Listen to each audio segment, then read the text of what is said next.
പരിപാലനം എന്ന് പറയുമ്പോൾ ഏറ്റവും കൂടുതൽ പരിപാലനം വേണ്ട ഒരു ഇനമാണ് കരിമുണ്ട എന്ന് പറയുന്നത്. കാരണം പെട്ടെന്ന് കേടുപിടിക്കാൻ സാധ്യതയുള്ള ഒരു ഇനമാണ്. എന്നാൽ ഉൽപാദനക്ഷമതയിലെ ഏറ്റവും മുന്തിയ ഇനവുമാണ്.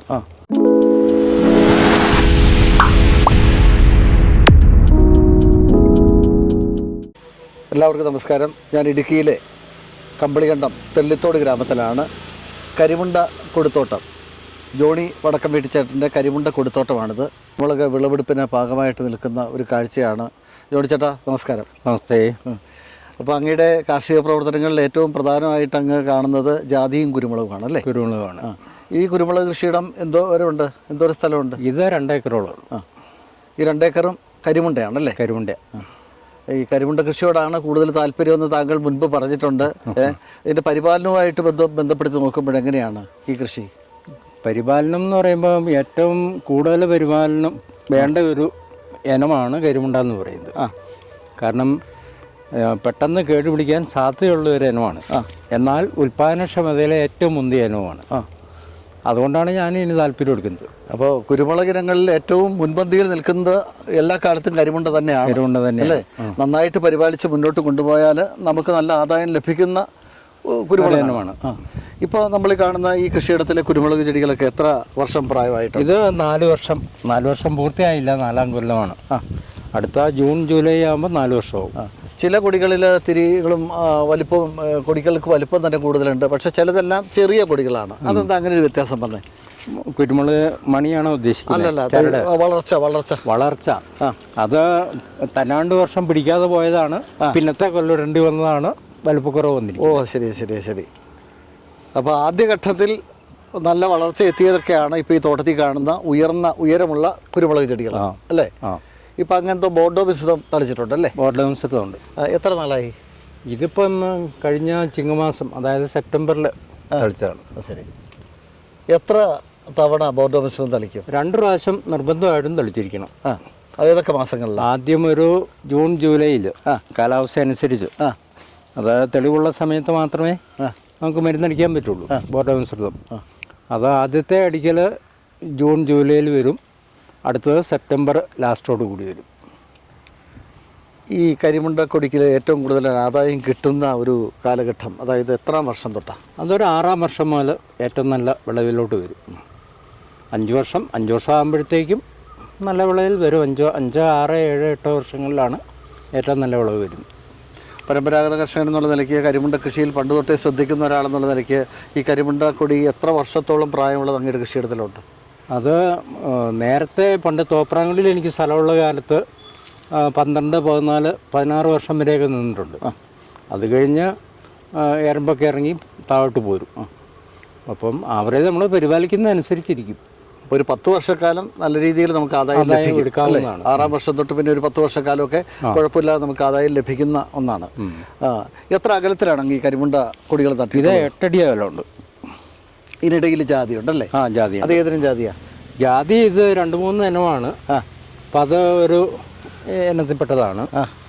ഇതെല്ലാം ഈ പറമ്പിൽ തന്നെയുള്ള നല്ല ഇനങ്ങളിൽ നിന്നുള്ള ബഡിൻ്റെ കമ്പ് ബഡ് ചെയ്തെടുത്താണ്. അങ്ങയുടെ ഒരു പ്രത്യേകത, ഇത് കുരുമുളകിന് വേണ്ടി മാത്രമായിട്ടുള്ള ഒരു തോട്ടമാണെങ്കിൽ പോലും അങ്ങയുടെ വീടിന് ചുറ്റുമൊക്കെ ജാതി മരങ്ങളാണ് കൂടുതലുള്ളത് അല്ലേ? അതെ. അപ്പോൾ ഇത് കുരുമുളകിന് ഇടവേളയായിട്ട് ജാതി കൃഷി ചെയ്തു എന്ന് മാത്രം. ഇത് കുരുമുളകിൻ്റെ ആദായം തീരുമ്പോഴത്തേക്കും ജാതി വളർന്ന് കയറിപ്പോയി. അതാണ് ലക്ഷ്യം.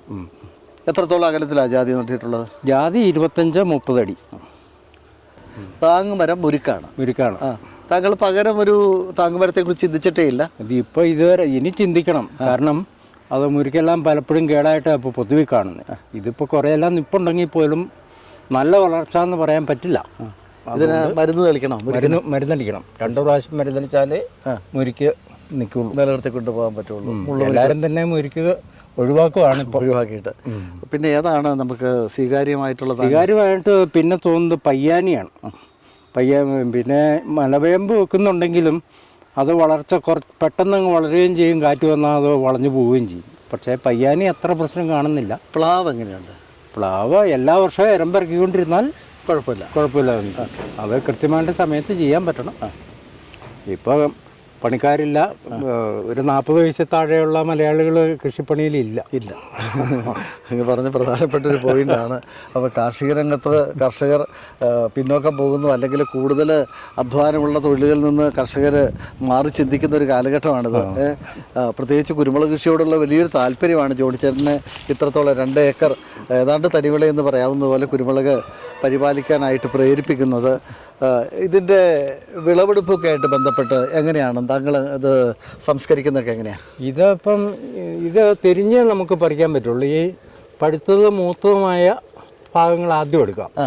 ഒരു പ്രാവശ്യം എടുത്ത് പോകും മൊത്തം. വീണ്ടും രണ്ടാമത് തീർത്ത് പറിച്ചു വരും.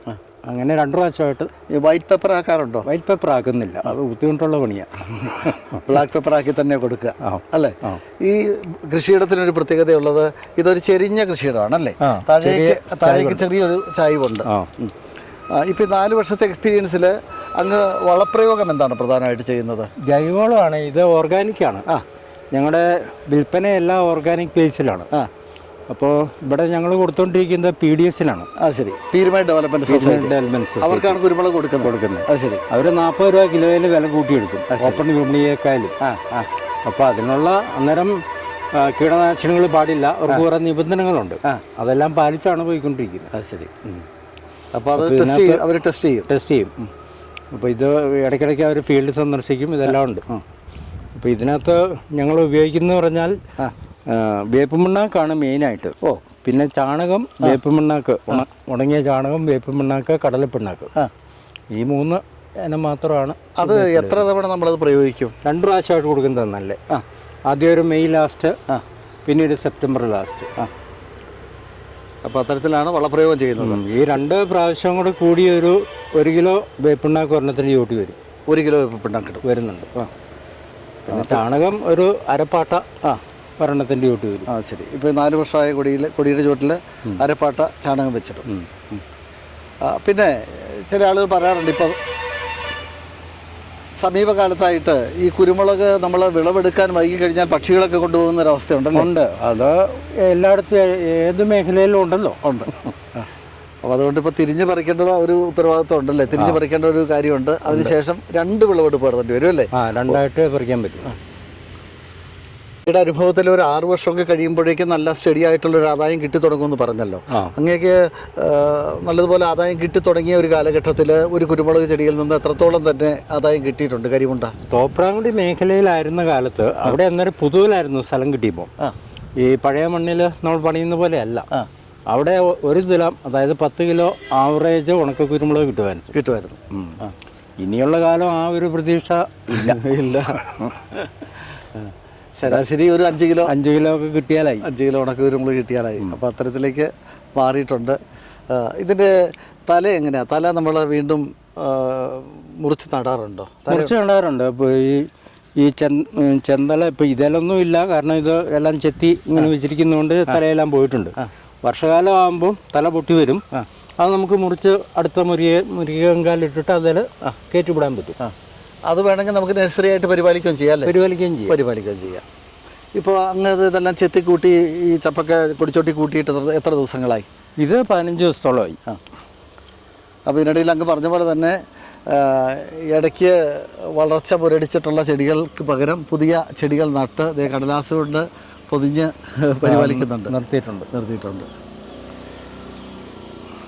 വളപ്രയോഗം തന്നെ പ്രധാനപ്പെട്ടതാണ്. മരുന്ന് തെളിവല്ലേ? അപ്പോൾ എന്തെല്ലാമാണ് ഈ ബോർഡോ മിശ്രിതം അല്ലാണ്ട് മറ്റു മരുന്നുകൾ എന്തെങ്കിലും തളിക്കേണ്ടി വരുമോ? COC കലക്കി ഒഴിക്കാറുണ്ട് ചൂട്ടിൽ. Copper oxide chloride. അത് 3 ഗ്രാം 1 ലിറ്റർ വെള്ളത്തിൽ നിന്നുള്ള നിലയിൽ കലക്കി ഒഴിക്കുക. അത് 2 പ്രാവശ്യം ചെയ്യണം. അതുപോലെ തന്നെ പുറത്ത് തളിച്ചു കൊടുക്കുന്നത് ബോർഡോ മിശ്രിതം തളിച്ചു കൊടുക്കുക. COC കലക്കി ട്രെഞ്ച് ചെയ്യും അല്ലേ?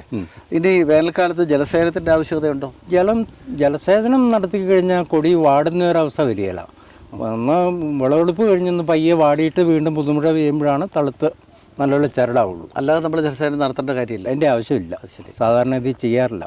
പിന്നെ ഏതെങ്കിലും കൊടികൾക്ക് വാട്ടോ ഒക്കെ വന്നാൽ അതിന് നനച്ചു കൊടുക്കുക. അതേ ഉള്ളൂ. ഈ കൃഷിയിടത്തിലെ ജാതി ചെടികൾക്ക് അങ്ങ് നനയ്ക്കാറുണ്ടോ? അത് നനയ്ക്കണം. നന തുടങ്ങിയിട്ടില്ല.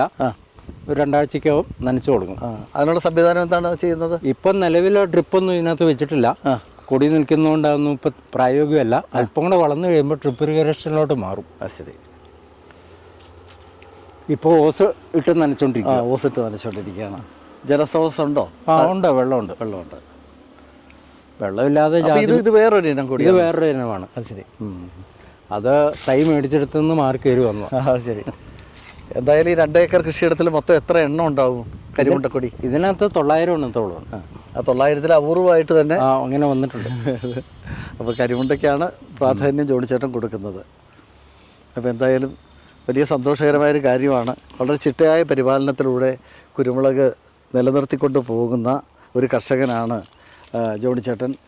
ജോണി വടക്കം വീട്ടിൽ ഇടുക്കി കമ്പളികണ്ടത്തെ ഒരു കർഷകനാണ് ജോണിച്ചേട്ടൻ. ജോണിച്ചേട്ടൻ്റെ കാർഷിക പ്രവർത്തനങ്ങളാണെന്ന് പ്രേക്ഷകരെ പരിചയപ്പെടുത്തിയത്.